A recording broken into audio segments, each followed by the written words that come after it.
مصلی جائز ہے، نماز ہو سکتی ہے اس پر۔ معنی یہ ہے کہ جب اس کے ساتھ چربی نہ رہے، خون نہ رہے، تو وہ پاک ہو جاتا ہے۔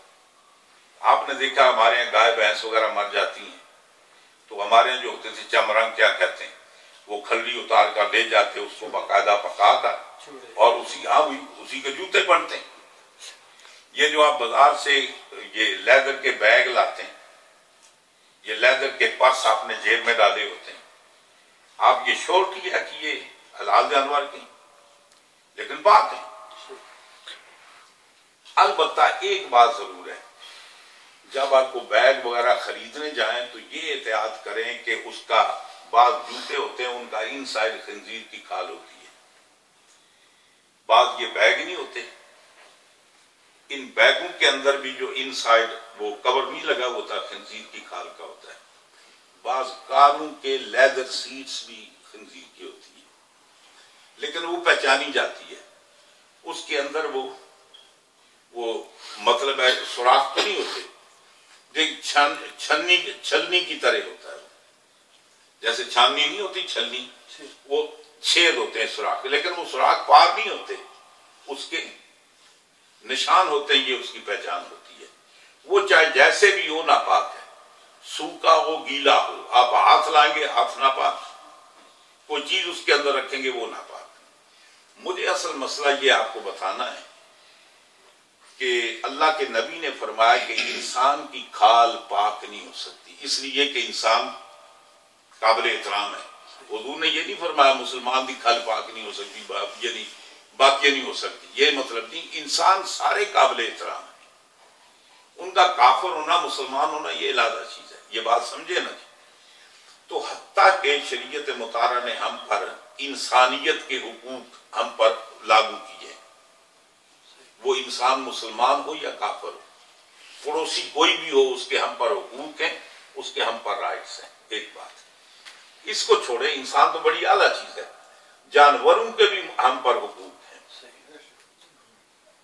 سرکار دو عالم صلی اللہ علیہ وآلہ وسلم کا ارشاد گرامی ہے، حضور نے 2 واقعات بنی اسرائیل کے گزشتہ قوموں کے بیان کیے۔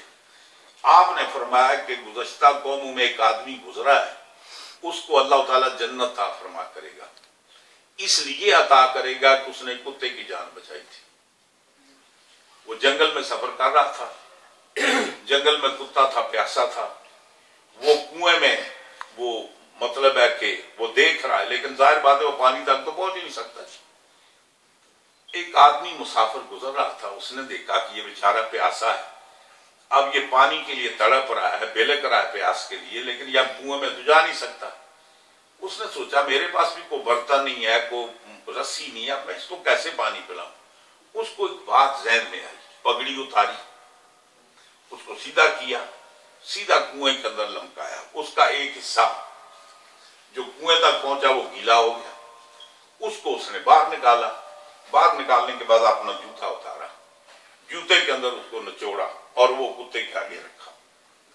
2-3 بار اس نے ایسے کیا، کتے نے سیر ہو کر پانی پیا اور اس کی جان بچ گئی۔ حضور فرماتے ہیں اس کو اس لیے جنت ملے گی، اس نے ایک وہ کچھ بھی تھا، اللہ کی مخلوق تو ہے، اللہ نے اس کو پیدا کیا۔ تو فرمایا کہ کتے کو یہ جان بچانے کی خاطر اللہ تعالیٰ نے اس کو جنت عطا فرمائی۔ فرمایا کہ ایک عورت جہنم میں جائے گی، جہنم میں جانے کی وجہ یہ ہے کہ اس کی غفلت کی وجہ سے کہ بلی مار گئی تھی، گھر میں اس نے بلی رکھی، جب وہ ہفتہ 2 ہفتے یا 2-4 دن کے لیے کہیں باہر گئی تو اس کا فرض بنتا تھا کہ بلی کو مکان کے اندر سے نکال جاتی، سستی کی، دیکھا نہ، دروازہ بند کر کے چلی گئی۔ اب ہفتے 2 ہفتے کے بعد وہ واپس آئی، اب بلی بیچاری اندر نہ پینے کو پانی ہے، نہ کھانے کو چیز ہے، نہ باہر نکل سکتی ہے، نتیجہ یہ ہوا کہ وہ بلی جو ہے بلک بلک کر مر گئی۔ تو حضور فرماتے ہیں اللہ تعالیٰ اس عورت کو جہنم میں بھیجے گا کہ اس کی غفلت سے اللہ تعالیٰ کی ایک مخلوق مر گئی۔ تو جو اسلام بلی کو مارنے سے جہنم کی مطلب ہے کہ تحدید وعید سناتا ہے، جو اسلام کتے کے بچانے کی وجہ سے جنت کی بشارت دیتا ہے، وہ اسلام کب اجازت دیتا ہے کہ آپ انسان کا ناحق خون کریں، چاہے وہ کافر اسلام نے جہاد کی اجازت دی ہے وہ بھی کنڈیشنل ہے، مشروط ہے۔ جب کافر تم پر حملہ کرے تو تمہارا اپنا دفاع کرنا یہ تم پر فرض ہے، اپنا دفاع کرو۔ یا تمہاری کوئی چیز انہوں نے چھین لی، زمین کا حصہ چھین لیا، تمہاری پراپرٹی چھین لی، تمہارے علاقے ملک کا حصہ چھین لیا، اس پر ضبط کر لیا، تو اپنا حصہ حاصل کرنے کے لیے تم تلوار اٹھا سکتے ہو، یا کوئی تم پر چڑھ دوڑے تو تلوار اٹھا سکتے ہو۔ ویسے کسی کی زمین کا حصہ حاصل کرنے کے لیے تمہیں اجازت نہیں ہے، کسی کی دولت ہتھیانے کے لیے تمہیں اجازت نہیں ہے، یا ظلم کو روکنے کے لیے تم جا سکتے ہو۔ جس طریقے سے یہ محمد بن قاسم کے دور میں راجہ دائف نے حاجیوں کے قافلے کو لوٹ لیا، گرفتار کر لیا، اس کی اطلاع دربار خلافت میں پہنچی، وہاں خط و کتابت کی گئی کہ چلو مال تم نے لوٹ لیا لیکن ان بندوں کو چھوڑو، آزاد کر دو۔ تو انہوں نے آزاد نہیں کیا، ان بندوں کو آزاد کرانے کے لیے پھر 12,000 کا لشکر لے کر محمد بن قاسم نے سندھ پر حملہ کیا، اپنے قیدی بھی چھڑائے اور ان کو بھی ظلم کرنے کا مزہ چکھایا۔ تو بتانا یہ ہے کہ ایک ہماری عبادات، دین صرف نماز پڑھنے کا نام نہیں، یہ عبادات اور معاملات دونوں کے مجموعے کا نام ہے۔ یہ جو ہمارا قانون ہے یہ بھی دین کے اندر ہے۔ یہ مطلب نہیں ہے لوگ کہتے ہیں جی مولویوں کو یہ سیاست اور چیز ہے، دین اور چیز ہے۔ وہ عیسائی کہہ سکتے ہیں سیاست اور ہے، دین اور ہے، یہودی کہہ سکتے ہیں، ہندو کہہ سکتے ہیں، ان کے مذاہب انکمپلیٹ ہیں۔ اسلام وہ مذہب ہے کہ جس نے ہماری زندگی کے ہر معاشرے میں، ہر طریقے میں ہماری راہبری فرمائی ہے، اور اسی لیے کسی مولوی کی بات نہیں کر رہا۔ علامہ اقبال کہتے ہیں، وہ فرماتے ہیں کہ جلال پادشاہی ہو کہ جمہوری تماشا ہو۔ علامہ اقبال کہتے ہیں کہ وہ کنگڈم ہو یا جمہوری تماشا ہو، اسلام کے ہاں جمہوریت کی کوئی ویلیو نہیں ہے۔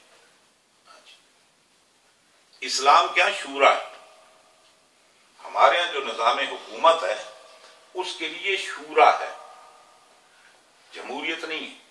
جو پڑھے لکھے لوگ ہیں، تعلیم یافتہ لوگ ہیں، جو مطلب ہے اصول حکمرانی کو سمجھتے ہیں، ان پر مشتمل آپ ایک شورا بنائیں، پارلیمنٹ بنائیں، ان کا کام ہے رائے دینا۔ یہ جو ہم لا کر پبلک سے ووٹ لیتے ہیں نا، ایک بکریاں چرانے والے کو کیا پتا کہ حکومت کیا ہوتی ہے؟ علامہ اقبال کہتے ہیں کہ یہ مغربی جمہوریت ہے کہ گنے جاتے ہیں تولے نہیں جاتے، یہ بندوں کو شمار کرتے ہیں، بندوں کی ویلیو نہیں دیکھتے۔ یا ایک ہائیلی ایجوکیٹڈ آدمی پڑھا لکھا، اس کی بھی رائے کی بھی وہی ویلیو ہے، اور سڑکوں پر ایک کام کرنے والے ان پڑھ جاہل کے ووٹ کی بھی ویلیو۔ تو دونوں میں فرق کیا ہوا جی؟ مثلاً میڈیسن میں کوئی مریض اسپتال میں آتا ہے، کرٹیکل پوزیشن میں، ڈاکٹر مل کر مشورہ کرتے ہیں کہ اس کا آپریشن کرنا چاہیے، نہیں کرنا چاہیے، کیسے کرنا چاہیے۔ گھر والے کہیں کہ لڑکا ہمارا ہے جناب، تو آپ ہمیں بلائیں، ہم سے مشورہ کریں۔ تو اگر خاندان سے مشورہ کرے گا تو اس مریض جو ہے اگر نہیں مرنا نا تو بھی مرے گا۔ وہ رائے کون دیتا ہے؟ ڈاکٹر۔ کوئی لا کا مسئلہ ہو، قانون کا مسئلہ ہو، تو کیا آپ کسی دکاندار سے پوچھنے جاتے ہیں بھائی یہ قانون کیسے؟ کون مشورہ دے گا جو قانون کو سمجھتا ہے؟ کوئی بلڈنگ کے اندر کریک آ گیا، آپ اس بلڈنگ کو کس طریقے سے اس کو پرفیکٹ کر سکتے ہیں، تو آپ کس کو بلائیں گے؟ انجینئر کو، جو اس کو جانتا ہے۔ تو جب یہ معمولی چیز ہے، جب پوری حکومت کو چلانا ہے تو حکومت کو چلانے کے للو پنجو سے ووٹ کیوں لیتے ہیں آپ؟ اس کے لیے بھی اصحاب رائے کا حق ہے۔ یہی بات ہے کہ اسلام کے اندر شورا ہے، یہ مغربی طرز کی جمہوریت نہیں ہے۔ علامہ اقبال کہتے ہیں نا کہ مغربی طرز جمہوریت ہے، یہ وہ طرز جمہوریت ہے کہ اس میں گنے جاتے ہیں تولے نہیں جاتے، بندے گنے جاتے ہیں تولے نہیں جاتے، ان کی ویلیو نہیں سمجھی جاتی۔ اور ایک اور جگہ علامہ اقبال کہتے ہیں از مغزے دو صد خر فکر انسان امی آج 200 کھوتے جمع کرو نا انہوں دا دماغ جمع کرو تو 200 کھوتے مل کے دماغ جمع کرو تو ایک انسان دی رائے نہیں آ سکتی، گننے میں تو وہ 200 ہیں۔ اس لیے علامہ اقبال کہتے ہیں جلال بادشاہی ہو کہ جمہوری تماشا ہو۔ علامہ اقبال جمہوریت کو تماشا کہتے ہیں، کھیل کہتے ہیں، فن فیئر کہتے ہیں۔ کہتے ہیں کہ جلال بادشاہی ہو یا جمہوری تماشا ہو، جدا ہو دین سیاست سے تو رہ جاتی ہے چنگیزی۔ اگر دین کو سیاست سے علیحدہ کر دو تو پھر وہ ہلاکو ہو سکتا ہے، چنگیز ہو سکتا ہے، عمر فاروق نہیں ہو سکتا۔ تو اب یہ کر رہا تھا کہ اسلام کے اندر جو حقوق اللہ تعالیٰ نے ہمیں دیے جانوروں کے حقوق کے، چنانچہ سرکار کی بارگاہ میں حضور گلی میں تشریف لے جا رہے ہیں، کسی اونٹ نے آ کر حضور کی بارگاہ میں کچھ اپنی شکایت کی۔ حضور نے فرمایا وہ اس کا مالک کون ہے؟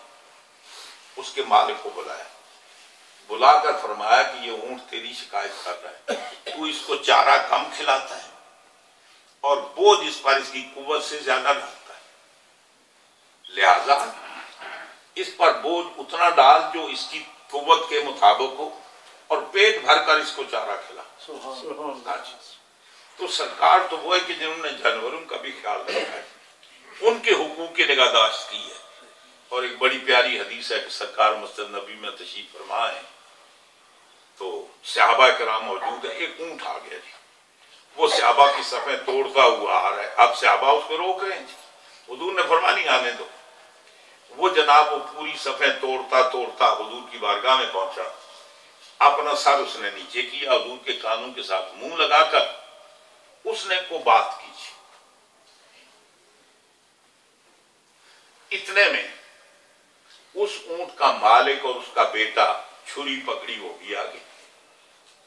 اونٹ نے سرکار کی بارگاہ میں شکایت کی، یا رسول اللہ میں پورا ہو گیا ہوں، کل رات کو میرا مالک اپنے بیٹے سے مشورہ کر رہا تھا، اب یہ بوڑھا ہو گیا، چارہ تو اس کو دینا پڑتا ہے، اب یہ مال نہیں، بوجھ نہیں اٹھا سکتا، تو خام ہم پر خرچہ کیوں نہ اس کو ذبح کر لیں، تو کچھ خود کھائیں گے، کچھ پڑوسیوں کو دیں گے جناب، تو یہ کریں گے۔ تو اونٹ کہتا ہے یا رسول اللہ میں نے مشرق کو دیکھا، میں نے مغرب کو دیکھا، شمال کو دیکھا، جنوب کو دیکھا، مجھے کہیں پناہ نظر نہ آئی، میں سرکار کی بارگاہ میں حاضر ہوا، مجھے آپ چھری سے بچا لیں۔ زندگی ہر ایک کو عزیز ہوتی ہے، انسان ہی کو نہیں، جانوروں کو بھی ماریں تو تکلیف ہوتی ہے، زندگی ان کو بھی پیاری ہوتی ہے۔ تو فرمایا کہ مجھے چھری سے بچا لے۔ اتنے میں وہ اونٹ کا مالک اور اس کا بیٹا وہ بھی آگے، عرض کرتے ہیں یا رسول اللہ ہم اس کو باغ تلاش کر رہے ہیں، یہ یہاں مسجد میں آ گیا۔ حضور نے فرمایا یہ تمہاری شکایت لے کر آیا کہ تم نے یہ مشورہ کیا ہے۔ تو عرض کرتے ہیں یا رسول اللہ بالکل ٹھیک کہتا ہے، ایسے ہی ہوا ہے۔ حضور نے فرمایا میں آپ لوگوں کا بھی نقصان نہیں کرنا چاہتا، تم یہ بتاؤ کہ اس اونٹ کی قیمت کتنی ہے؟ انہوں نے قیمت بتائی، سرکار نے اپنی جیب سے ادا کر دی، فرمایا کہ یہ لو تمہارا نقصان بھی نہیں کرنا چاہتا، تو اب یہ اونٹ میرا ہے